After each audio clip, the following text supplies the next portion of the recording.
Hi guys, I'm now Michelle Mahango and welcome to my channel. Thank you for joining me today. If you have not subscribed yet, what are you waiting for? Please don't forget to like, subscribe, tell a friend to tell a friend. So today's video, I have two amazing friends, Toko and Momo, and we're going to be having a discussion about mental health. I feel like it's very important for us to continuously have such discussions just so we keep it going and make it more comfortable for other people to discuss, because as we know, especially in our setting, it's not very easy to have such discussions with people, especially with people that are way older than we are. So I decided to have two of my friends here just so we can have this conversation about mental health, what's been our experience, where are we at, how do we deal with things that are related to our mental health. So I hope you enjoy it. Please like the video and share it with friends. Thank you so much.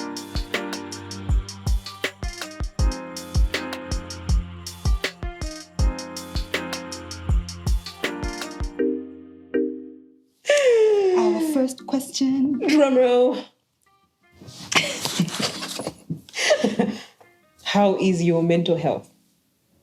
Okay, so right now it's fair. It's just okay. It's not good. It's not bad. But yeah, it could be better. No. I have to agree with Naomi. It's not great, but it's also not bad. So I'm just kind of just like in the middle. Yeah. Yeah, hopefully I can. Yeah. Okay, better. And if yours is fair, then mine must be bad. Anyway, on a scale of 1 to 5, 5 being it's good, and 1 being it's bad, I'll say I'm at a 2. Okay. Yeah. All right. For how long? For a while. Okay. I can't say like it's been like 1 year, but it's been for a while.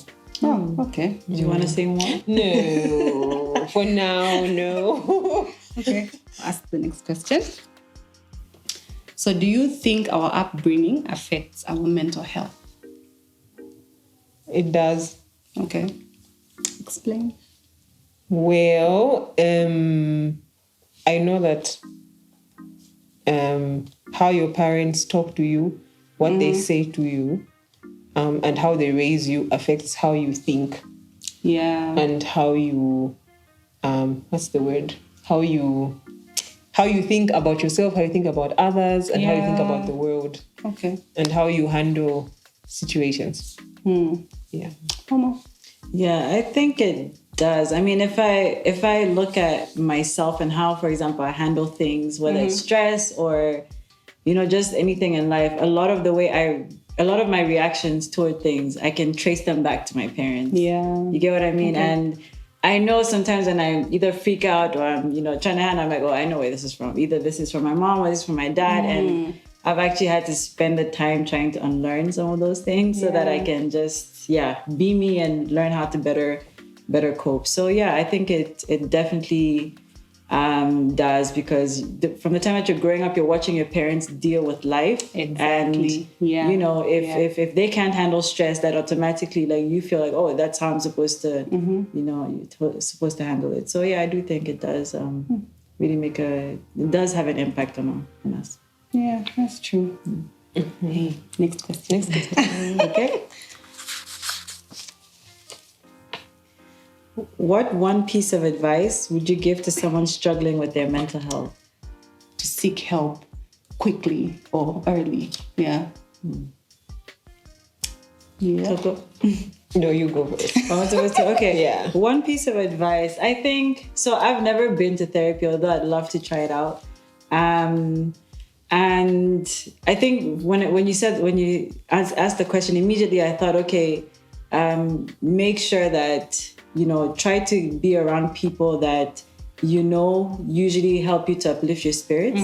But I think I've tried to do that sometimes and still that doesn't work. So yeah, I think the number one thing is and I think it's a journey. It's not something that you can learn overnight, but I think just learn how to kind of just be with yourself, understand what you're going through, and then kind of think through, okay, what do I need right now in this space, right? And then you can now, go out to other people. Because sometimes just you're not doing well, and you just, immediately just go to other people, and you're expecting other people to make you feel better, and that's not going to work out. So I think the first piece of advice I'd say is, over time, and it'll take time, so over time, just learn what makes you feel good. Of course, stay away from substances. Yeah, whether it's, sometimes people journal, or even just be with yourself. Just ask yourself questions and just try to understand where you're at and what you need at that time. And then later, obviously, it's always a good idea to be around people that, uplift your spirits. I think, relationships are always really important when it comes to just getting better. Yeah. Okay. That is true. I would say don't stay in the pit for too long. Yeah. But how do you do that? How do you not stay in the pit? It's really hard. It's so hard. It's hard. It kind of goes with what you were saying. Like, figure out what you need. And then So I think everything we've said it sounds easy, but it's actually hard, especially getting up to seek that help, guys. Like, I feel like I was literally under the rock at the time I decided to seek all that help that I got. But having someone that can keep you accountable is something that I think is helpful. Because for me, for example, my husband, he doesn't necessarily understand how I feel, but when he does notice that, okay, she's off, or it's been like 2 weeks and she's not, herself, he's able to tell me, I think you need some help. Do you want to talk about it? And sometimes he even tells me that I don't think I can help you right now because I don't understand how you're feeling. Do you want to get some help? So having someone to keep you accountable, I think is really, really helpful. Yeah. Okay. Yep. Next question. How did your perception of mental health change after your personal struggles with it? Wow.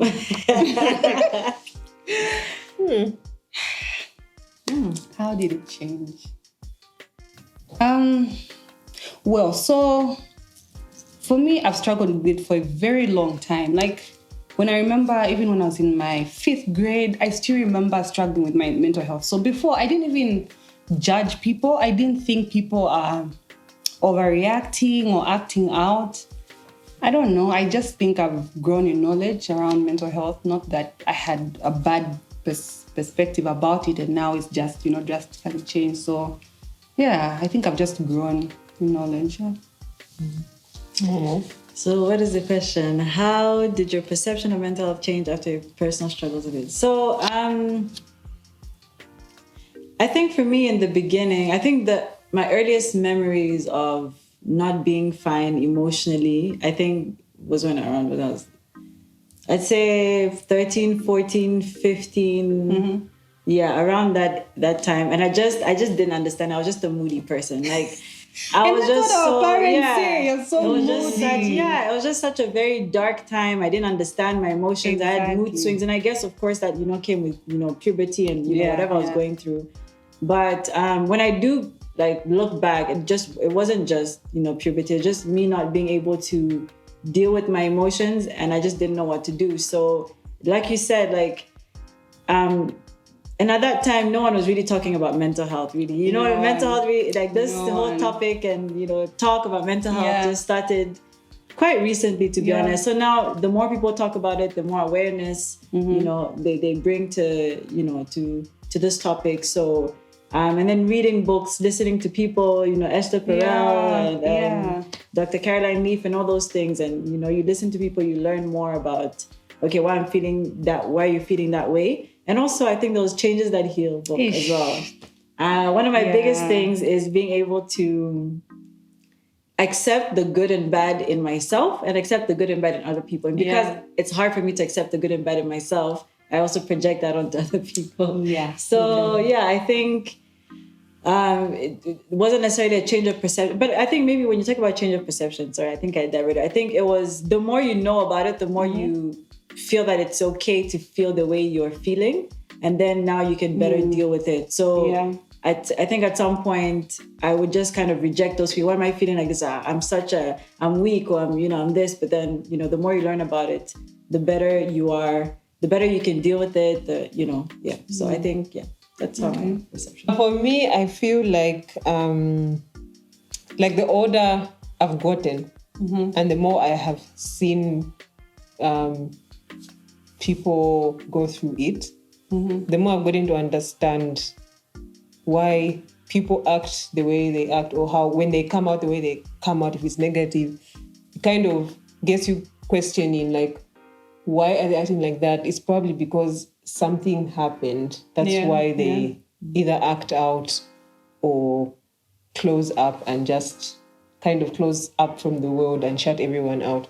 So because I've gone through it, still kind of going through it, I kind of understand why people would turn to like substances to kind of deal with whatever pain they're feeling internally. I kind of understand why someone will be like, it'd be better to just end my life. You know, I kind of get it now. So it's been changed like for a while now. And even like more like when you're younger and then you start struggling with mood, like you have mood swings and you don't understand. No, you know, like people are thinking, but you're moody, and you don't know how to explain, you know. You don't even know who to talk to about it. So you kind of just go through it. Yeah. Even now sometimes like, you don't know. Yeah, you just feel low and what's wrong? You just don't know. I don't know. I'm just low. You know, and even when you try to think about why am I low? What triggered this? You can't even figure it out sometimes. Yeah. So this is our last question. Do you feel comfortable to share your mental health struggles with others? So I start? Yeah. I think not everybody really, not everybody. Yeah. I don't mind sharing. Sometimes, like I said, like we said in, previously, sometimes you're just not feeling it and you just don't know how to communicate that to people. That's true.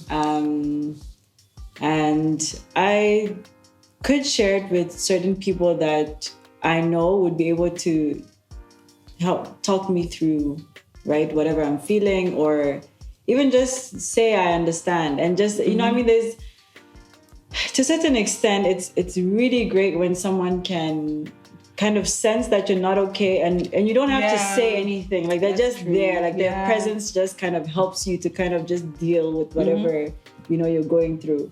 And then after that, you can open up. But yeah, I don't think it's such a big issue. But sometimes as well, when you're sharing what you're going through with other people, and then maybe that they're going through something worse, or they've been through something worse, and you feel like, well, and that's why I don't like reading journals. That's why I don't like reading what I write in journals. Yeah. So, so I don't mind, but it really just depends on who. It depends on whether I myself understand what I'm going through and I'm able to communicate that. Okay. But it's also nice to just, people that know me or someone that knows me and can tell, okay, she's not okay, but maybe she needs her space. And yeah, I think as time goes by, then I can share. Yeah. I think it depends for me as well. I'm comfortable with you guys, but when I think about it's hard to communicate with people who are older for me. Okay. So sometimes my mom would notice or my dad would notice you're not feeling okay, but I don't know if it's the different generations and we just see things differently, but it's very, very difficult for me to communicate with them. So I'm comfortable with my friends, people I can talk to. I'm comfortable with my husband, my therapist, but my parents, it's wild. I feel like with parents sometimes, they've been through their own struggles and they didn't have anybody to talk to. So I feel like even when you talk to them, they don't understand that something, for them, it's something so trivial. So that's why you're... They expect you to be strong. Exactly. That's why you're crazy. Yeah, exactly. But they don't understand that even them, they were going through stuff, but they had their own ways of dealing with, or maybe they just didn't have any way to deal with it. A lot of them did and not that's why, even exactly, deal with and that's why a lot of their things are being passed on to us now. But but I totally understand. Yeah. I guess I'm with you, both of you. Yeah. For me, it also depends who I can talk to about what I'm struggling with. I recently started therapy, so it's going well. Something that I had been like contemplating for a while. Like, let me do it until I finally said, okay, I'm gonna do it. So it's going well. it was in the beginning I would be nervous, like, should I say this? She would judge me. Should I? But no, so far so good. I've been very I found myself really like sharing a lot of things about me, which I wouldn't necessarily tell anyone. Yeah. And then at the same time, like the times where I would want to tell like my mother, but because of my past experiences with her, where I've shared certain things which have been very hurtful for me and have affected me emotionally and mentally, and then the response or reaction is like not what you would want to hear from someone who you deem very close. Like, like when you tell someone, Mom, I think I'm depressed, and they come out, depressed? Why? You can't be depressed. Why are you depressed? No. At this age? Yes. So yeah, I'm comfortable, but only to a certain extent, and it depends on the person or people that I'm sharing. Yeah. Because even like I've had close friends, like it takes a while for me to actually open up and tell you exactly what's going on up there or in here. Yeah. But otherwise, slowly I've started to open up, like with my current partner, my sisters, and then you guys. So yeah, so far so good on my end. Okay. Yeah. That's nice. Thank you guys. Thank you so much for joining me. You guys are going to see more of this too. Until next time. Bye.